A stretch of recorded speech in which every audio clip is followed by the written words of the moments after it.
Hello students of class 4. Everyone open your English grammar book, page number 21. Today we will do exercise number 11, 12 from chapter 2 pronoun. Dear student, I have already explained you the meaning of relative pronouns. What is a relative pronoun? Relative pronouns means in your book on page number 21 you can see the pronoun who, whose, whom, that and which join two sentences and refer back to noun placed before them. They are called relative pronoun. Relative pronoun means कि जो word आपको अभी मैंने बताया जैसे कि who है, whose है, whom है, that है, which है, this है, तो इस तरह के जो वर्ड होते हैं जो दो सेंटेंसेस को क्या करते हैं, ज्वाइन करते हैं, वो आपके रिलेटिव प्रोनाउन कहलाते हैं. इन्हें हम अभी एग्जांपल्स के द्वारा देखेंगे. नेक्स्ट आपका आता है एंटीसीडेंट. तो what is a antecedent? Antecedent means जिसके बारे में हम बात करते हैं. जैसे कि examples on page number 22 you can see exercise number 11. Here is the girl who won the first prize. Here is the girl who won the first prize. In this sentence, you will choose pronoun and antecedents. तो relative pronoun क्या है? In relative pronoun who, जिसके बारे में हम बात करें ना तो who, कौन? Who. There is a girl. यह वह गर्ल है who won the first prize, जिसने फर्स्ट प्राइज जीता. तो यहाँ पे आपका रिलेटिव प्रोनाउन क्या होगा? हु. और एंटीसीडेंट्स. एंटीसीडेंट्स मीन्स हम किसके बारे में बात कर रहे हैं? गर्ल के बारे में. तो आपको अभी मैंने बताया कि एंटीसीडेंट्स क्या होता है. एंटीसीडेंट्स मीन्स कह सकते हैं कि वो आपके सब्जेक्ट्स जिनके बारे में हम बात करते हैं तो वो हमारे एंटीसीडेंट्स कहलाते हैं. नेक्स्ट सेंटेंस है आपका this is the house that my father built. This is the house that my father built. यह वह घर है जिसे मेरे फादर ने बनाया. तो इसमें आपका जो रिलेटिव प्रोनाउन है वो क्या है? That. That is a house, यह घर. एंड क्या बनाया? दैट. तो हो गया कि जो बता रहे हैं कि हाँ दैट इज द हाउस. लेकिन आपका इसमें जो एंटीसीडेंट्स होगा वो होगा हाउस. मेरे फादर ने क्या बनाया? House. Next third, I do not know the man who thanked me. I do not know मतलब मैं नहीं जानता the man who thanked me, जिसने मुझे धन्यवाद दिया. तो I do not know who. तो इसमें जो who वर्ड है वो आपका क्या होगा? रिलेटिव. और ये जो who है किसके लिए यूज हो रहा है? मैन के लिए. वह मैन जिसने मुझे धन्यवाद दिया. Next 4, he was a saint whom all people respect. He was a saint. मतलब saint means साधु. वह क्या है? एक साधु था जिसकी सभी लोग रिस्पेक्ट करते थे. तो यहाँ पे आपका जो whom है वो आपका रिलेटिव प्रोनाउन होगा. और ये whom किसके लिए यूज हुआ है? सेंट के लिए, साधु के लिए. तो ये हमारा एंटीसीडेंट्स कहलाएगा. फिर देखिए where is the pen which I give you. Where is the pen. Pen कहाँ है? विच आई गिव यू, जो मैंने तुम्हें दिया.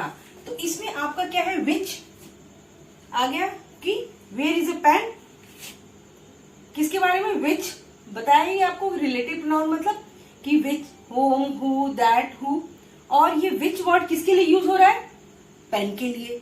विच आई गिव यू, जो कि मैंने तुमको दिया. क्या दिया? पेन दिया. तो पेन ये आपका हो गया एंटीसीडेंट. तो ये हमारा एक्सरसाइज नंबर 11 हो गया. Exercise number 12 filling the blanks with relative pronoun. इसमें क्या करना है? एक्सरसाइज नंबर 12 में आपको फिल करना है क्या? रिलेटिव प्रोनाउंस को.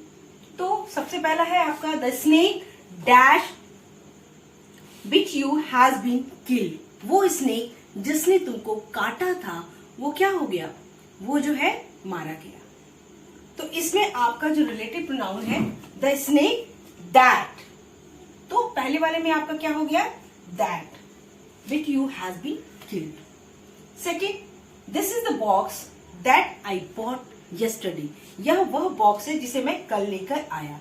तो दिस इज द बॉक्स, यह वह बॉक्स है दैट, जो कि दैट आपका हो गया, क्या हो गया, रिलेटिव प्रोनाउन।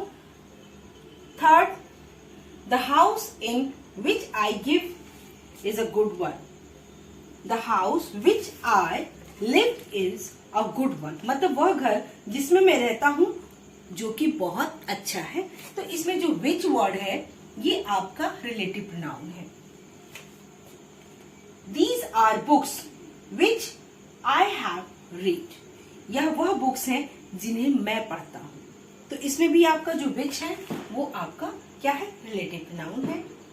फिफ्थ है, we love those person, हम उन पर्सन्स को क्या करते हैं, लव करते हैं, who are kind to us, जो हमारे प्रति क्या है, दयालु है।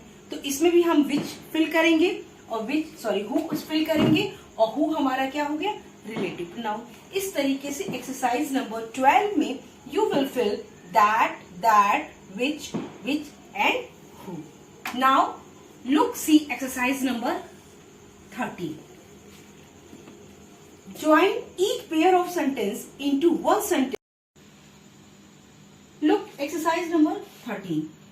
In exercise number 13, join two sentences into one sentence with relative pronouns. हमें एक्सरसाइज नंबर 13 में क्या करना है, दो सेंटेंसेस को ज्वाइन करके एक सेंटेंस बनाना है with the help of relative pronoun. For example, here are books I bought them yesterday. Here are books, यहाँ पे कुछ बुक्स हैं, आई बॉट देम यस्टरडे, मैं इन्हें कल लेकर आया। अब इसे हमें ज्वाइन करना है, तो you can write like this, here are books which I bought yesterday. Means here are books, यहाँ पे कुछ बुक्स हैं, विच आई बॉट यस्टरडे, जिसे मैं कल लेकर आया। तो in this sentence which word is a क्या, relative pronoun joint two sentences, जिसने दो सेंटेंसेस को ज्वाइन कर दिया। In two sentences, this is the boy, his courage saved us. This is the boy, यह लड़का है, his courage save us. Courage means होता है साहस, जिसके साहस ने हमें बचा लिया।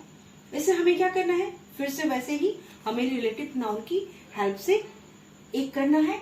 तो हम लिखेंगे this is the boy whose courage saved us.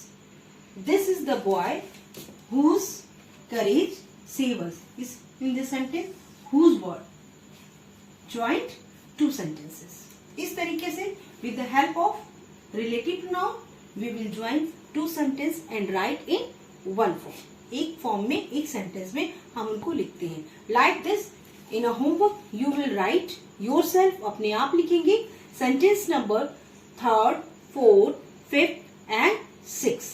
After completing your work you have send your picture on my WhatsApp number. बच्चों, आप काम करने के बाद आपका ये वर्क है, today you will complete exercise number 11, 12 and 13। इसके बाद after that you will take a picture, एक पिक्चर लेंगे और उसे आप हमारे व्हाट्सएप नंबर पे सेंड करेंगे। Don't forget your any online class. Thank you.